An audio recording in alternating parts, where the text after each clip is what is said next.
following program is sponsored by the Medicine Center Pharmacies.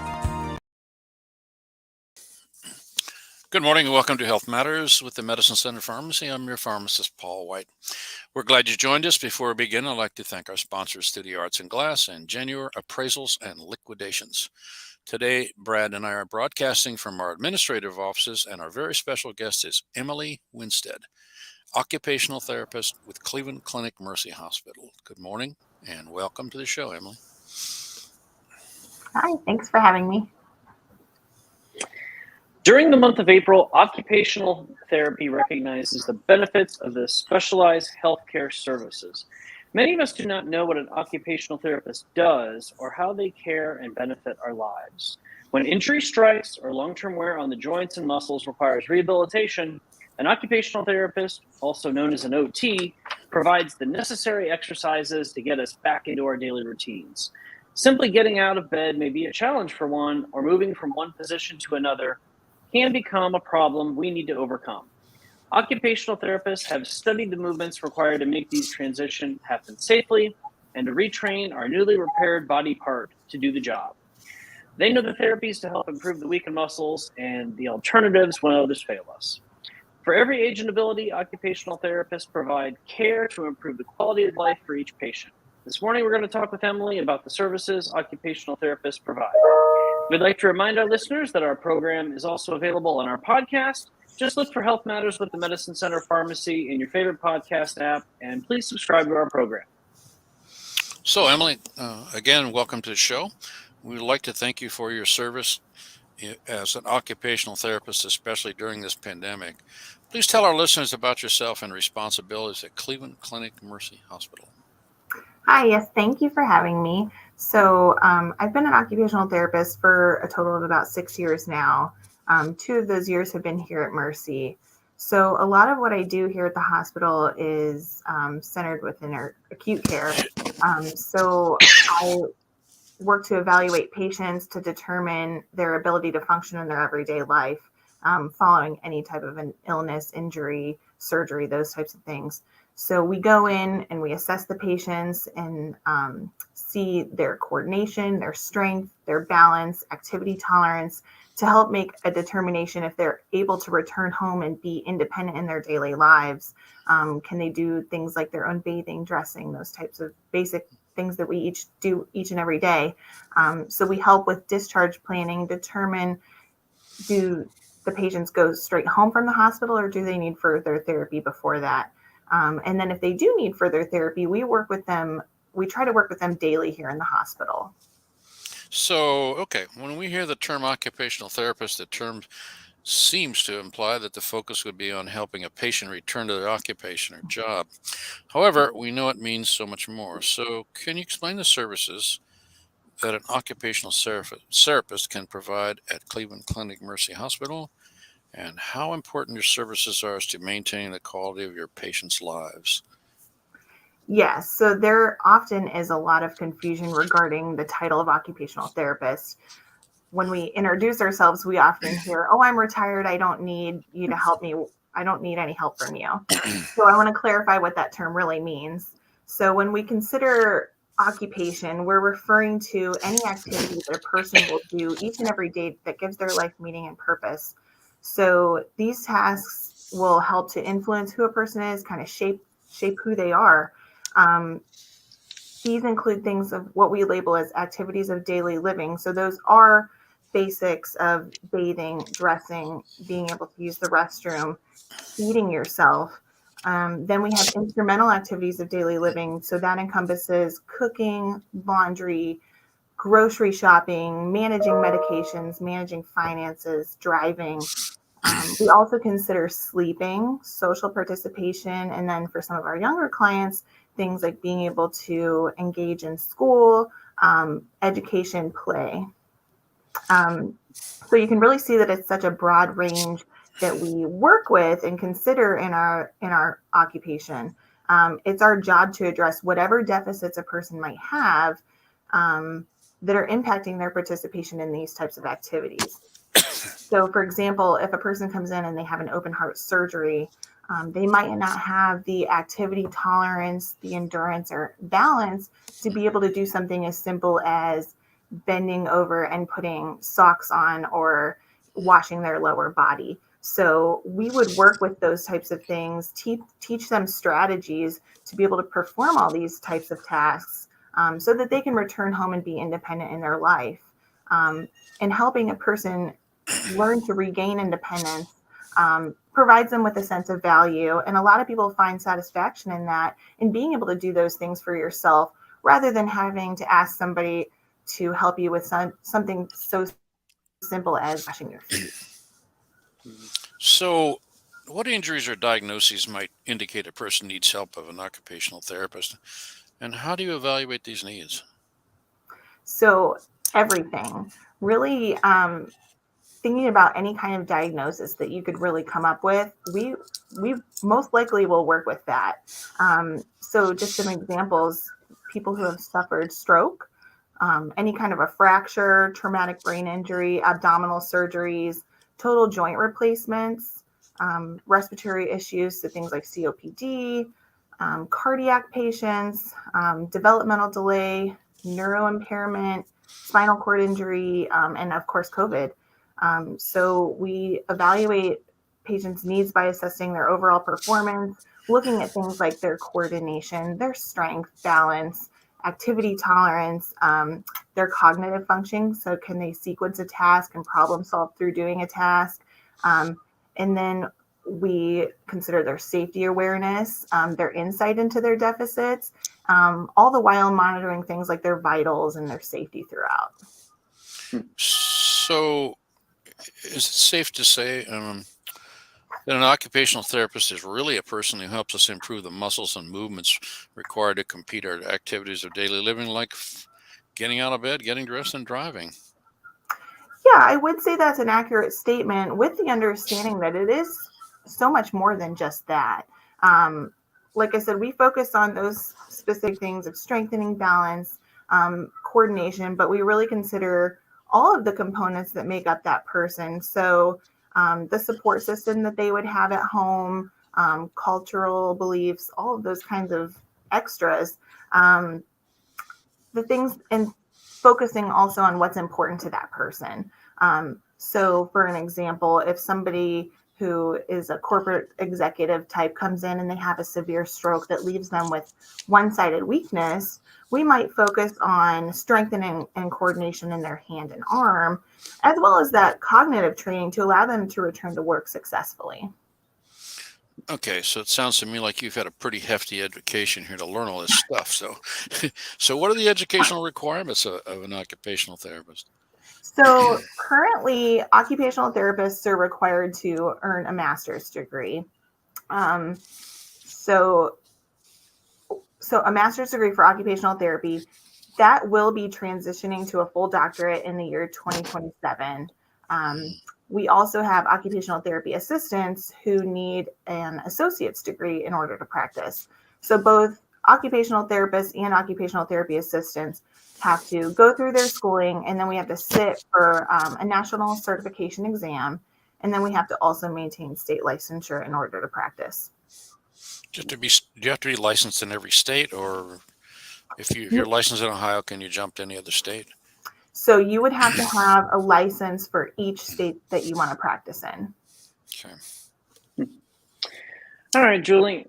Emily, we know a lot about occupational therapy, and it begins in the hospital after surgery or sudden illness. Does it continue on an outpatient basis? And what types of places do occupational therapy practitioners work at? Yes, so absolutely. So if you think of this as a ladder, like a stepping ladder, and each step is one step closer for a person to kind of regain their independence from the onset of whatever this illness or injury may be. So step one might be they're in the hospital setting after the said injury, and it's left them with some deficits. So they may then need to transition to what we call an inpatient rehab facility or a skilled nursing facility for further treatment and therapy if they're not yet well enough or independent enough to return home safely. they may then be able to return home after a period of time spent in that type of a facility to home with maybe family's help. And then occupational therapists do come into the home as well. We provide home care services to help people learn to function within their own environment. And then the last step of that ladder may be them going to an outpatient facility a couple times a week to kind of, quote, fine tune the rest. So not everyone needs to go through each steps of that process. It's really dependent on their individual needs. It just really depends how they are functionally when we're seeing them. Crazy. Time for a break. Okay. You're listening to Health Matters with the Medicine Center Pharmacy.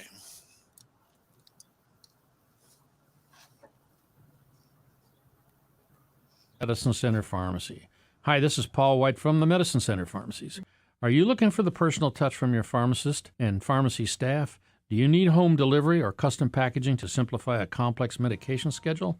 Look no further than the Medicine Center Pharmacies in Canton, Louisville, Minerva, and New Philadelphia. Bring in your prescription bottles, and we can transfer your prescriptions to the Medicine Center today, where wellness begins. Hi, Paul White from the Medicine Center Pharmacy. In these difficult days, please stay calm and make sure your medical and healthcare supplies are well stocked. Make sure you have Kleenex, acetaminophen or Tylenol, ibuprofen or Advil, Mucinex, Robitussin or Dayquil, cough drops, maybe even a humidifier or a vaporizer. You can also just turn the shower on hot and sit in the bathroom breathing in the steam. How about vitamin D and a probiotic? So take care of yourselves and don't stress about the coronavirus. Make sure you get plenty of rest and plenty of healthy food. The Medicine Center Pharmacy, Canton, Louisville, Minerva, and New Philadelphia. Spring has sprung at Studio Arts and Glass. The hummingbirds will return, and Studio Arts and Glass has the feeders. Wind chimes, felt birdhouses, and garden art all make great gifts. Are you going to the beach? Then you need sea glass. Sterling silver and sea glass necklaces, earrings, and bracelets. Studio Arts and Glass open Monday through Saturday, 10 to 6 on Apple Grove and 77 in North Canton. StudioArtsandGlass.com. Hi, Paul White from the Medicine Center Pharmacy. If you haven't gotten your COVID vaccine shot yet, you've got to get to the Medicine Center Pharmacies in Canton, Louisville, Minerva, or New Philadelphia. We are waiting for you and have vaccine. Call or stop in your closest Medicine Center Pharmacy, and we'll take care of you. Getting a COVID vaccine will save you from getting very sick. So hurry and get on with protecting yourself. The Medicine Center Pharmacies in Canton, Louisville, Minerva, and New Philadelphia.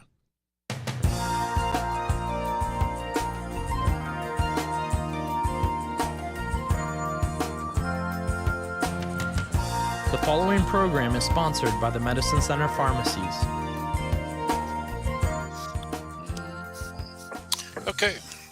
Welcome back to Health Matters with the Medicine Center Pharmacy. Did you know we offer free prescription delivery? Call our Medicine Center Pharmacy to learn about our prescription delivery program. All right, we've been talking about occupational therapy today and how Emily at the Cleveland Clinic Mercy Hospital helps people get back on their feet and to their activities of daily living. Emily, I'm wondering if there's any specialties within occupational therapy field. Yes, there are. There's several. So occupational therapists can specialize in things like wheelchair seating and mobility, aging in place. We can also earn a number of certifications. So you can be certified in stroke rehab, driver rehab, low vision, hand therapy, lymphedema treatments, brain injury, what we call industrial rehab. You can be a neurospecialist, diabetes educator. The list really goes on. Here at Mercy, we offer hand therapy, low vision therapy, driver rehab, as well as neuro and pediatrics. That's pretty diverse, but I think a lot of those things you just mentioned, we kind of take for granted on our daily basis. You know, I mean, when you have some challenges, it's humbling very quickly. So That's interesting to hear you have so much to offer here locally for patients.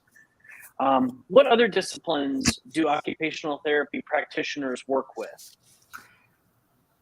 You name it. So we work very closely with physical therapy and speech therapy. Those are we're kind of a group. However, we work a lot with our social work and case management teams to help with things like discharge planning. It's very important for us to be in good communication with them. But we also work with the doctors, surgeons, nurses, psychologists, school teachers, in a school setting, and eye doctors, even for people who might have visual deficits after some type of a neurological impairment. So, I'm kind of thinking that sometimes some of the things that you touch on probably overlap with a physical therapist or a speech therapist. How do those complement each other? Yeah, so physical therapy would focus more on movement and mobility. They would help a person get from point A to point B. OT, we take a more holistic approach with it. So we're going to help people be able to do and participate in whatever activity they're doing at point A and point B. We address, the physical, the cognitive, and social demands of those situations. Speech therapy would focus a lot on things like feeding and swallowing, as well as cognition. So we do address these things in occupational therapy as well. However, we take a little bit of a different perspective.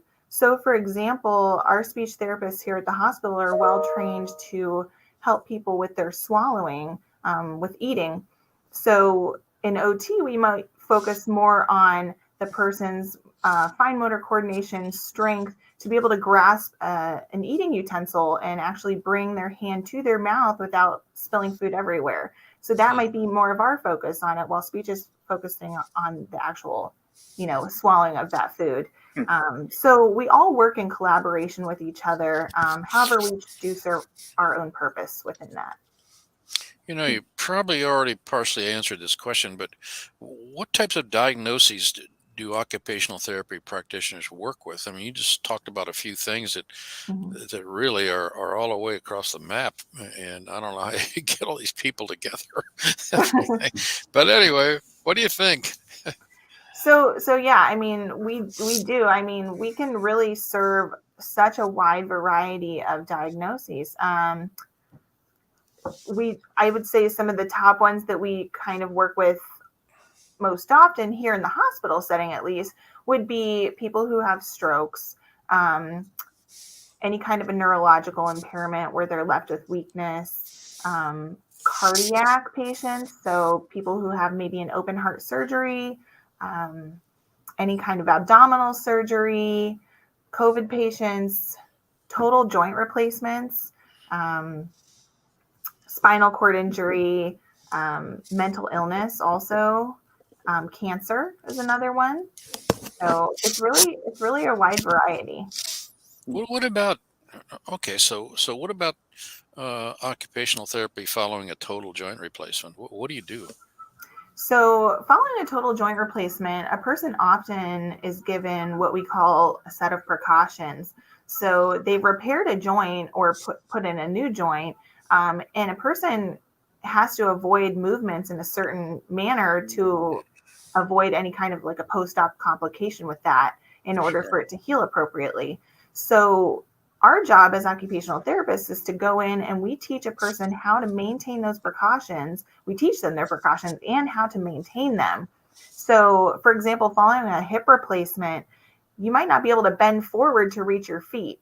So we can show you types of equipment. We have adaptive equipment that we can show you and let you try out and use in order to be able to do those tasks for yourself independently without asking for help.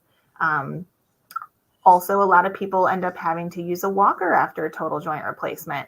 So they may not be familiar with how to use that walker. So it's our job to teach you safety with that, how to navigate through an environment.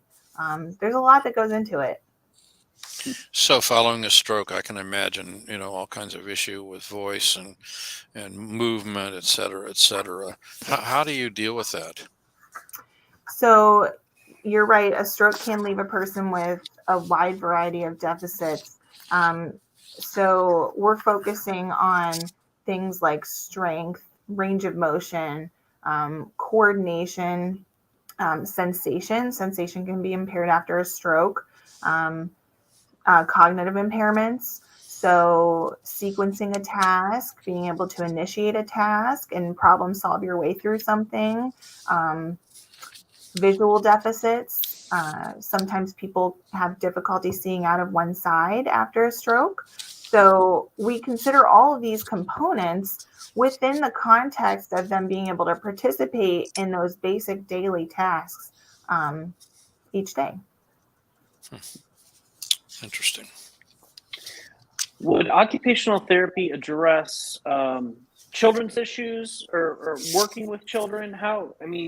I suppose there's a specialty for working with children versus working with adults caring for children, maybe. Yes. So occupational therapy is involved with kids. You will find OTs in the schools. A lot of times in that type of a setting, they'll focus on things like handwriting, building skills for success in school. So a lot of handwriting, fine motor tasks that kids might need to do to, cut with a pair of scissors, that sort of thing. Also helping children to learn to regulate their behaviors for increased attention within that classroom setting. And then we also will see children in an outpatient setting. They're also work on fine motor skills, language skills, cognition, those types of things, which we do offer pediatrics through Mercy at our Carrollton and our Tuscarawas County locations. And then as far as the diagnosis with kids, you're looking at more things like those who might be on the autism spectrum, ADHD, sensory processing disorders, cerebral palsy, those types of things. What's the youngest child you've ever dealt with? Well, I'll be honest, I'm not a pediatric occupational therapist. Oh, okay. So I work with the adults. Okay. But we work with babies, so there are occupational therapists in the NICUs. You work with Wow. You said babies? Babies, yeah. Oh my gosh! What do you do? I mean, okay. Well, what if the baby can't even talk? Well, I mean that's a very common thing. So if an infant's born prematurely, they haven't yet developed what we call a sucking reflex. Sure. So occupational therapists can also work to help develop feeding skills in premature infants. Gosh, incredible. Yeah, there are some really specialized areas that we work in. Do we break here now, Brad? Yeah, I think we can. Okay, we're going to listen to the news now. Okay, and the weather. So it is the bottom of the hour and time for the news. Thanks for joining us this morning on Health Matters with the Medicine Center Pharmacy.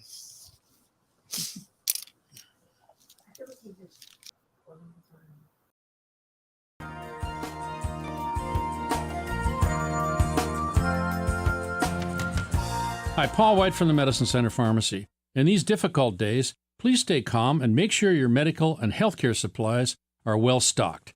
Make sure you have Kleenex, acetaminophen or Tylenol, ibuprofen or Advil, Mucinex, Robitussin or Dayquil, cough drops, maybe even a humidifier or a vaporizer. You can also just turn the shower on hot and sit in the bathroom breathing in the steam. How about vitamin D and a probiotic? So take care of yourselves and don't stress about the coronavirus. Make sure you get plenty of rest and plenty of healthy food. The Medicine Center Pharmacy, Canton, Louisville, Minerva, and New Philadelphia. We are ready for Easter at the Half Off and Hot Buy store in Louisville. Lots of pre-made Easter baskets, Easter decor, and more. No other stores are as ready for Easter as we are. Many new spring items, birds for your garden, barbecues, summer rafts by Intex, and thousands of national brand greeting cards at only 50 cents. You wouldn't believe the values, some clear up to $5. We are loaded with lots of merchandise, so get over to the Half Off and Hot Buy store in Louisville, next to the Medicine Center Pharmacy. Spring has sprung at Studio Arts and Glass. The hummingbirds will return, and Studio Arts and Glass has the feeders. Wind chimes, felt birdhouses, and garden art all make great gifts. Are you going to the beach? Then you need sea glass. Sterling silver and sea glass necklaces, earrings, and bracelets. Studio Arts and Glass, open Monday through Saturday, 10 to 6 on Apple Grove and 77 in North Canton. StudioArtsandGlass.com. When you list your tag sale with Genuine Estate Services, you will experience professional sorting, researching, staging, pricing, and marketing of your cherished possessions. They have a large staff hosting your sale also, and they are very efficient. Call Eric at 330-206-0974 or log on to Genior, spelled Jenior, estateservices.com for more information. WHBC AM Canton, reliable as ever on News Talk 1480 WHBC.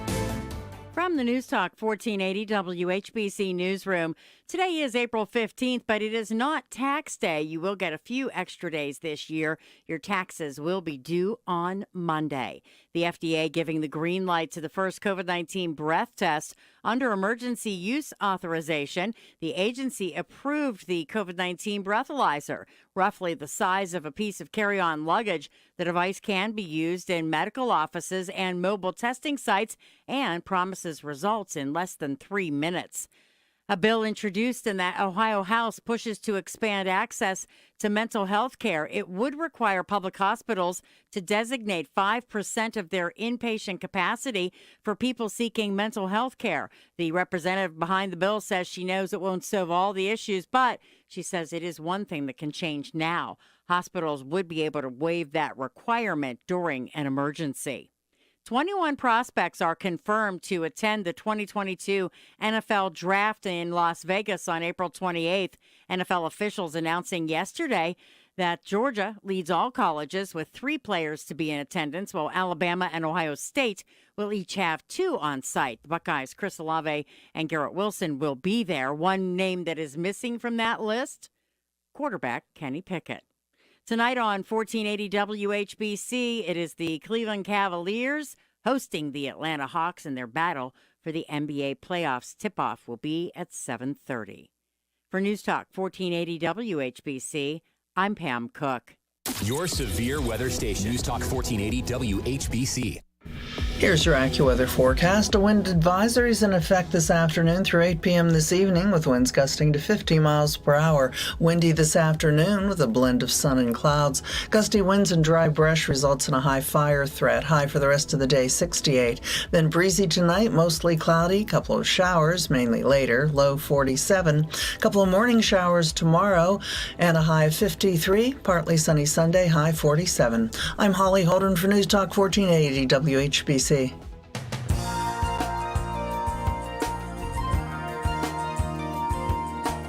following program is sponsored by the Medicine Center Pharmacies. Okay, welcome back to Health Matters with the Medicine Center Pharmacy. I'm your host and pharmacist, Paul White. This morning, Brad and I are talking with Emily Winstead, Occupational Therapist with Cleveland Clinic Mercy Hospital. We have a lot more to cover this morning, so let's get back to the show. All right. Well, I guess we'd be remiss during all this COVID-19 adventures not to talk about how COVID-19 impacted occupational therapy in your practice. So what did you have to do to help people with their OT while COVID protocols were in place?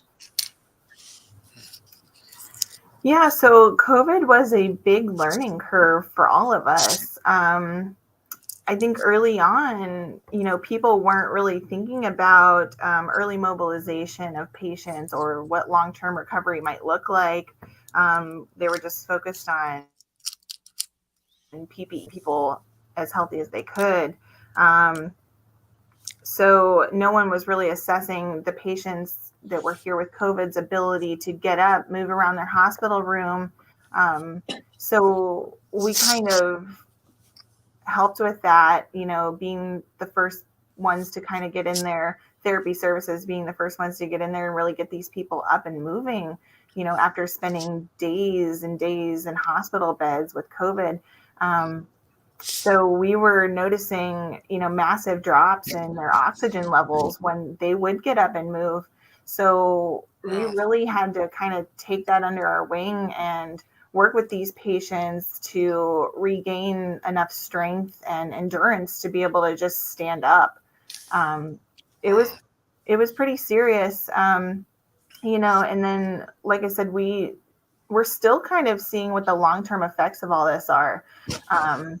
So, we're seeing long-term cognitive changes and persistent musculoskeletal weakness, which is impacting people's performance in their daily routines. Not to mention the psychological stress that this brings people. So, they're left with fear and anxiety with having this potentially life-threatening illness.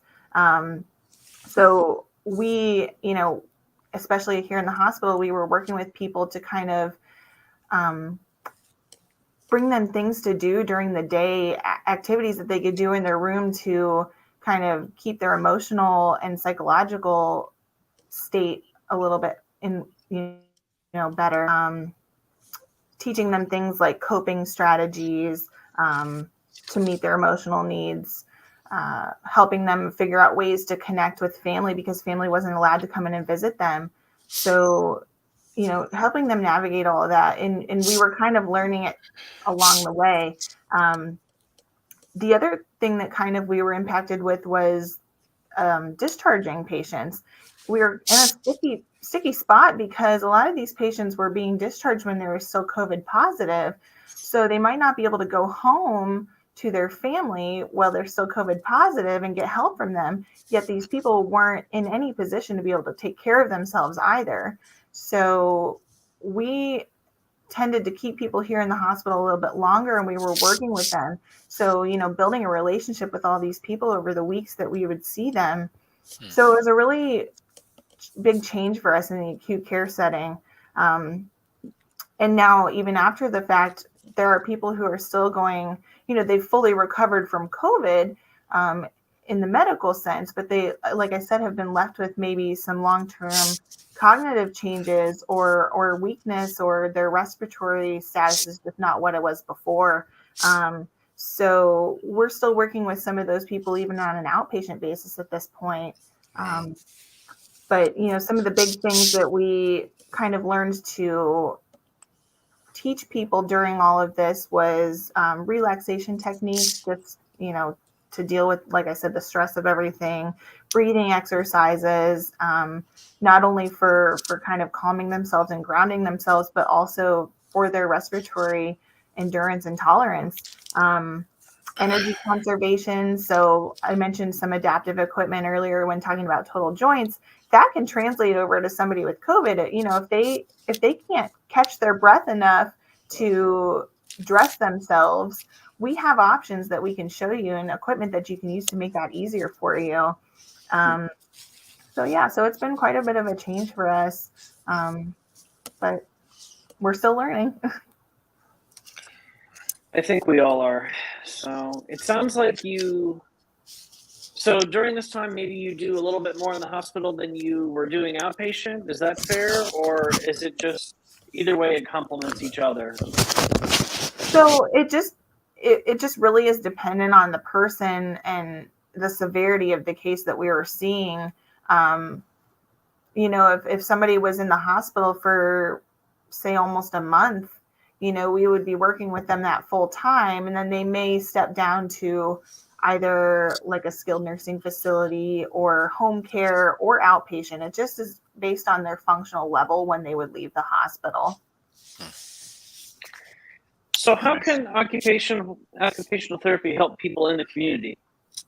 So OT can be found a lot of different places in the community. So one of the big places that you'll find us is in schools. So they'll work in schools with children. They do after school programs.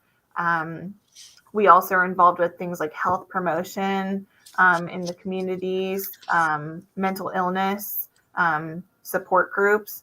So we also can be found working in like the county boards for developmental disability. There's a thing called Delay the Disease, which is for Parkinson's. We also can be found in correctional facilities, senior centers, homeless shelters. We're all over the place. Everywhere. Yeah. So do you go to the patient's home?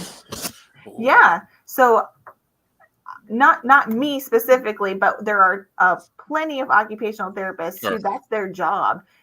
They work in home care is what they refer to it as, and they Sure. will go into a person's house and work with them in that setting to help them maximize their functional independence at home. So whether that's being able to stand in their own kitchen and cook themselves a meal, be able to get in and out of their own bathtub or shower, in and out of their own bed, those types of things. Is there okay? Obviously, you have an office and you have a central area for physical therapy and things like that, or do you send them to your other facilities for physical therapy, exercise? I'm thinking about North Canton, Mhm. up on Whipple, that sort of thing. So all of the above. I mean, here in the hospital, it might just be the person right in their room. We kind of use the space that we have available. We will get them out in the hallway to kind of practice walking and balance and some of those more movement involved tasks. Then we do have a therapy gym available. We have a couple therapy gyms in the hospital here we can take patients to if we need to practice some more specific things. Like, for example, after a total joint replacement, we do have a mock bathtub that kind of simulates Hmm. for when they're going to go home, because it's different. Getting in and out of a bathtub is going to be Sure. different after you have a new hip than it would have been before. So we can practice those things with you right here in the hospital. Um, and then as a person transitions, if they're no longer just an inpatient in the hospital, then they might go to one of those next step facilities, so a rehab center or a skilled nursing, and they would have their own therapy gym there. And then if you think about outpatient, that's when a person's living back at home, but they might come into our facility 1-2 times a week and be able to use the equipment that we have at those locations. You were saying that during, I suppose, the heavy part of the past pandemic, the highest volume of patients, that you were keeping them somewhat longer. Were you sort of holding off, or the hospital holding off patients from coming into that program, or did you continue to stay with that program? Do you mean not taking on any more new Right. patients? Yeah, that's really what I mean. Yeah. So, I mean, our job was kind of dependent on what the doctors were bringing into the hospital. So we were seeing everybody that we could. It kind of ebbed and flowed. There would be times where we didn't have a high caseload because I think people were maybe afraid to come to the hospital. And so we just didn't have a lot of people that we were working with, which allowed us to spend more time with the people who were here. Sure. Well, elective surgery too was kind of pulled back in all the hospitals that I. Correct. Yeah. The elective surgeries pretty much came to a halt Yeah. a couple different times. And so that did impact our work here as well. We have since reserved our total or our elective surgeries. So that has really helped build up our caseload. Sure. Yeah. Okay. Interesting. You mentioned earlier that in the community you can work with patients that maybe have mental illnesses or intellectual disabilities. Can you talk a little bit with our listeners about how that would look or how that would work? Sure. So whether you're talking about mental illness or intellectual disability, that can really impact a person's ability to engage in daily life activities that are meaningful to them and help them lead productive lives. So our profession is vital in helping those individuals develop skills that are needed to be able to do those things. So when thinking about intellectual disabilities, we can help a person modify an environment or modify a task, and help them to develop skills or an understanding of their skill level in order to help them be able to participate in society and the daily activities that they want to do. We also work to help in training caregivers or advocating for those people to have opportunities to be more successful just in basic daily life. And then thinking about mental illness, so that's a huge cause of disability in our community. Mental illness is a leading cause of disability. So we work a lot with those people to address things like being assertive, self-aware, coping mechanisms, interpersonal, social skills, stress management, help them find like the meaning of what their role in life is. So we do work with them a lot also. I'm guessing our final break is here. So you're listening to Health Matters, and thank you for listening to the Health Matters today. And we are, of course, with the Medicine Center Pharmacy.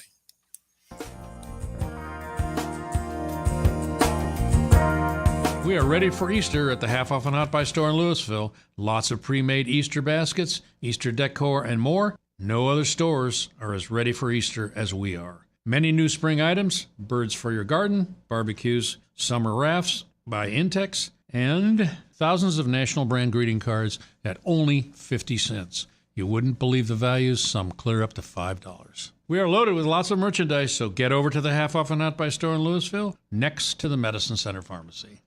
When you list your tag sale with Genuine Estate Services, you will experience professional sorting, researching, staging, pricing, and marketing of your cherished possessions. They have a large staff hosting your sale also, and they are very efficient. Call Eric at 330-206-0974 or log on to Genior, spelled Jenior, estateservices.com for more information. Hi, Paul White from the Medicine Center Pharmacy. In these difficult days, please stay calm and make sure your medical and healthcare supplies are well stocked.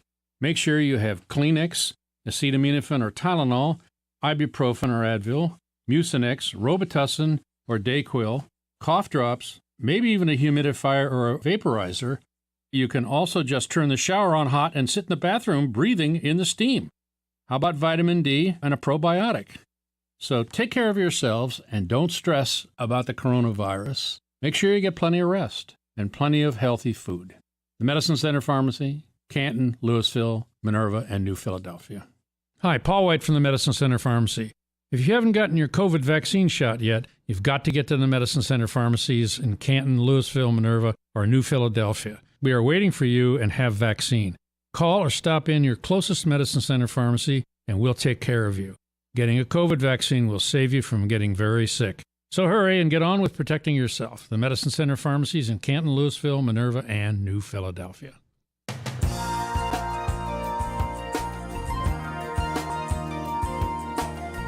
The following program is sponsored by the Medicine Center Pharmacies. Okay, welcome back to Health Matters with the Medicine Center Pharmacy. I'm your pharmacist, Paul White. Thanks for joining us this morning, and let's get back to the last segment of the show. So, what can a person do if they are interested in having occupational therapy services for themselves or someone they know? Is that possible? It is possible. So we work under a doctor's referral. So if somebody is interested in seeking occupational therapy services, or they would like to have just an evaluation to determine if they need those services, I would encourage people to reach out to their primary care physician. Your doctor can put in an order for occupational therapy evaluations. And so then we would be able to see you if you talk with your doctor. A lot of people that don't have doctors. You know that, don't you? So what do they do? Well, if that's the case, I guess it would depend on their need for services. But if they're in a hospital setting, we're recommended through, just depending why they're here in the hospital, we'll get referred for that reason. In the community, you would have to reach out through a doctor. So I guess. Okay, gotcha. I gotcha. I'm sure that let's see, how do I put this? I'm sure there are a lot of people. There's a lot of people out there who do need these services, and it is kind of frustrating when you're talking to many individuals. I don't have a doctor, I don't have a doctor, so I can't do this, and it is kind of puzzling why so many people in this great country don't have physicians. that can help them have a normal life, if you will. Mhm. And they just go on and go on, without care. So what do we do with these people? I know this is not even in your department. Well, so I know Mercy's primary care doctors are always accepting new patients. So you Okay. can come on down to us. Okay. Yeah. And that's my message to Yeah. people today. You need a doctor. Yes. Okay. Yes. A physician, a qualified physician. You need to be Yes. affiliated with the proper hospital authorities and all that sort of thing. So Yep. You can just go on to the website cantonmercy.org and they can Right. find that information there on how to get connected with our doctors. Okay, that's very good. So would you like to share your website? And also you just did that. And what about a phone contact or something like that for your department? So you can find out more information about our therapy department if you do go on our website. So cantonmercy.org. And then there's a tab that says specialties on there. So if you do that drop down tab for specialties, there's a therapy services option that you can click on. There you'll find a variety of information about all of our therapy services and where those locations are. There's contact information on there. There's a phone number on that website. I also would encourage people to log on to, it's called AOTA.org. And that is the website that is for our national occupational therapy organization. So you can find way more information than I've given you today about everything that we can offer you in occupational therapy on that website. How many people are in your department? In my department specifically? Mm-hmm. Well, now you're making me think. I would think it'd be pretty large, and with all the people you had. Yeah, so a ballpark here at the hospital, I'm just going to guess maybe 35 to 40 people. No kidding. When you talk to the other physicians, other diagnoses on this and that come in or brought in to whatever is needed. Mm-hmm. Is that what you said, I believe? Yeah. That's amazing. Gosh. What's your greatest success without a name? I've worked with a patient who had a pretty severe neurological impairment. They thought that they were going to be essentially kind of paralyzed permanently. The doctor was for sure this person would never walk again. And this particular person was very determined. We talked every day and they said, I'm going to walk out the front door of that building. And I said, I'm going to help you do it. Well, he did. And I mean, it was a situation where everybody's lined up and tears are flowing because this person spent months recovering, daily exercises, they had to relearn everything that you think, everything that you get up each and every morning and just take for granted, brushing your teeth, putting your own shirt on, putting deodorant on. He had to relearn each and every single one of those things. And he did walk out and, he's fully functioning now. So that is a huge success for us. Yeah. Younger person, older person? Middle-aged. Okay. So he was able to get back to work and all that sort of thing. Yeah, I think he was probably retirement age if I had to guess. So it's terrific. Probably on the golf course right now is my guess. Oh, good. Fabulous. Okay. What else you got, Brad? Well, I was just kind of wondering, depending on your experience, it sounds like you can meet patients a lot of places.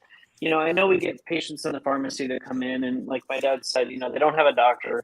Sometimes I feel like they're reluctant to seek care because they might be embarrassed about not being able to brush their teeth or dress themselves. Do you have a method to try to help patients make peace with those kind of situations where maybe they're intimidated by sharing their challenges with another person like yourself? Mm-hmm. Yeah, so I think that we get a lot of training in OT school to kind of address that component. A big part of what we do is developing a rapport with somebody. So we try to create a a sense of comfort with them. We want to make them comfortable with us. We're not there to judge you. We're there to help you. And so whatever is intimidating this person, we try to get them to a comfort level to be willing and able to share that information with us. A lot of what we do is very intimate. Like you said, brushing your teeth is not something that you want to openly tell somebody that you're struggling with. And so we work to try to gain that level of trust from people to really get them comfortable with sharing that with us and allowing us to help them in regaining those skills. Okay, here's one for you, okay? Now, I recently had some surgery on my left arm for a nerve issue, okay? And one of the things that was most difficult right after surgery was buttoning a shirt. Yeah. With the left hand, if you can imagine. Uh-huh. So what you're thinking about this, I was about half tempted to take a pair of scissors and cut the buttonholes bigger in the shirts. Okay. I thought, well, that wouldn't be any good. Okay. So a couple suggestions for you. They sell something called a button hook, which is literally a little gadget that helps you hook a button. We're all about gadgets in occupational therapy. We got a lot of tools in our box to help you. So they make a specific device for that. But you probably also could work on things like what we would call fine motor coordination. So there's so many things that you can do for that, just to get your precision a little bit better with those fingers. The little tight collar buttons and stuff like that. I'm thinking, okay, come on, this isn't right. This isn't fair. Okay. Or you could just wear a shirt without buttons. Well, that's true. I could wear a short sleeve shirt. Yeah. Or a pullover shirt. Okay, well, that's my therapy request for today. There you go. Okay. So, Brad, how much time we got left? And we got about a minute and a half. So, Emily, do you have any parting comments for our listeners about occupational therapy wisdom for the day? Yeah, so I just hope that people were able to kind of gain a better understanding of what our profession is and what we can do for people. Anybody who feels like they're not able to participate in or be independent with things that are important to you and help you kind of define yourself or get through your basic day, it's our job to help with that. So if you have an accident, an injury, an illness, a surgery, and you're asking yourself, now what do I do? I can't do the things I want to be able to do. Occupational therapy, we can help guide you through that and answer those questions for you, lead you back to participation in those day-to-day tasks that make you, and help you be more independent with everything. So I encourage you to reach out and spread the word about us and how much we can be of help. Okay. Thank you very much, Emily Winstead, for coming on the show today. Occupational therapist at Cleveland Clinic Mercy Hospital. We'd like to remind our listeners, if you suspect you have a medical issue, please contact your healthcare provider. Thanks to our sponsor, Studio Arts and Glass, January Appraisals and Liquidations. As always, we thank you, our listeners, for joining us on Health Matters with the Medicine Center Pharmacy. Have a healthy week, and we'll see you right here again next Friday on News Talk 1480 WHBC. Thank you very much, Emily.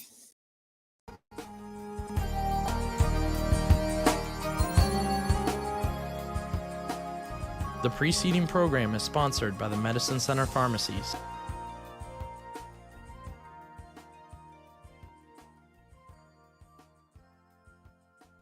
It usually happens in the day, but this time it's at night.